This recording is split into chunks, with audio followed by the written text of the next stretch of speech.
अल्लाह के पाक और बाबरकत नाम से, जो कि नहायत मेहरबान और रहम वाला है। अज़ीज़ भाइयों और बहनों, उम्मीद है आप लोग खैरियत से होंगे। मैं आज जवाब दावे के मुतालिक बात करूँगा। जब आपको अदालत का समन मौसूल हो कि आपके ख़िलाफ़ दावा किया गया है, तो असूलन उसके साथ दावे की नकल और उन कागज़ात की नकल जो कि मुंसलिक हैं दावे के साथ, उनकी आपको मिलनी चाहिए। ये आपका कानूनी हक़ है। इसलिए तमाम लोगों से दरख्वास्त है कि वो ये कानून के तकाज़े पूरे करें और लोगों को दावे की नकल के लिए मुश्किलात का सामना ना करना पड़े। उसके बाद जो ज़रूरी चीज़ याद रखनी है कि आपको जवाब दावा ऐसे देना है जैसे वाक़यात उसके दावे में लिखे गए हैं। आपको अदालत के मुकर्रर करदा टाइम के अंदर जवाब दावा देना पड़ता है। अगर आप ऐसा नहीं करेंगे तो अदालत के पास ये इख्तियार होता है कि आपका हक़ दिफा वो ख़त्म कर दे। इसलिए बहुत ज़रूरी है कि आप मुकर्रर करदा टाइम के मुताबिक जवाब दावा दायर करें। अगर आपको ज़्यादा टाइम चाहिए तो आप अदालत से दरख्वास्त कर सकते हैं कि मुझे ज़्यादा टाइम दें। यहाँ मैं ये भी बताता चलूँ कि प्लीडिंग्स के 4 स्टेजेस होते हैं।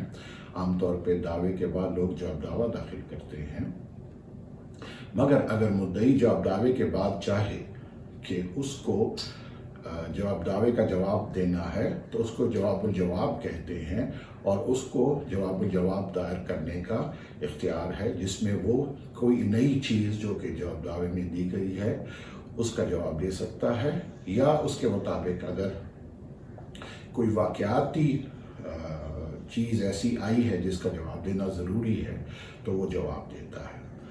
इसके बाद मुद्दअ के पास भी ये इख्तियार हासिल होता है कि वो जवाबुल जवाब का जवाब दे, जिसको बैटर स्टेटमेंट कहते हैं। और उसका भी तरीक़ाकार ये है कि अगर कोई ऐसी चीज़ नई जो कि जवाबुल जवाब में आई है उसका जवाब देना ज़रूरी है तो वो जवाबुल जवाब देते हैं। ज़ाब्ता दीवानी का ऑर्डर 8 जो है वो इसको मुतालिक डील करता है, और इस किताब में जो कि ब्रिजिंग द गैप मैनुअल है, इसमें आपको इसके कुछ फॉर्मेट भी मिल जाएंगे जिसमें आप अपने वाक़याती पैराग्राफ लिख सकते हैं और अदालत में सबमिट कर सकते हैं। इसके साथ साथ ये याद रखना ज़रूरी है कि जवाब दावे के मुतालिक जो मुंसलिका कागज़ात हो सकते हैं वो कागज़ात मुद्दअ की फौतीदगी की सूरत में जो अदालत के उसके वारिसान होंगे उनकी फ़हरिस्त, ऐसे कागज़ात जिन पर आप रिलाई करना चाहते हैं और आपकी पोजीशन में हैं उनकी फ़हरिस्त, ऐसे जो कागज़ात जिन पर आप रिलाई करते हैं और आपकी कब्ज़े में वो नहीं हैं उनकी फ़हरिस्त शामिल करना ज़रूरी है। इसके बाद इसकी वेरिफिकेशन कराते हैं।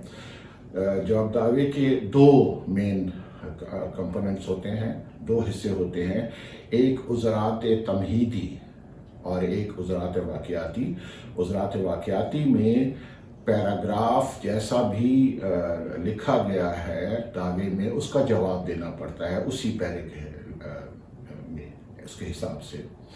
ये बात याद रखनी ज़रूरी है कि अगर आपने मुद्दई के वाक़यात बयान करदा की तरदीद नहीं की, उसको डिनाई नहीं किया, उसको गलत नहीं कहा, तो उसका कानून में मतलब होता है कि आप उसको एक्सेप्ट कर रहे हैं, आप उसको मान रहे हैं। लिहाजा तरदीद करना, उसको गलत कहना, ये बहुत ज़्यादा ज़रूरी है ताकि आपके बिहाफ पे एडमिशन ना हो।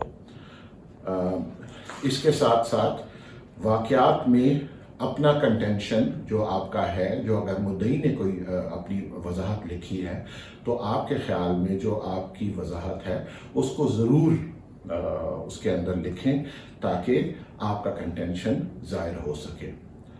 बहुत शुक्रिया बहनों और भाइयों, थैंक यू।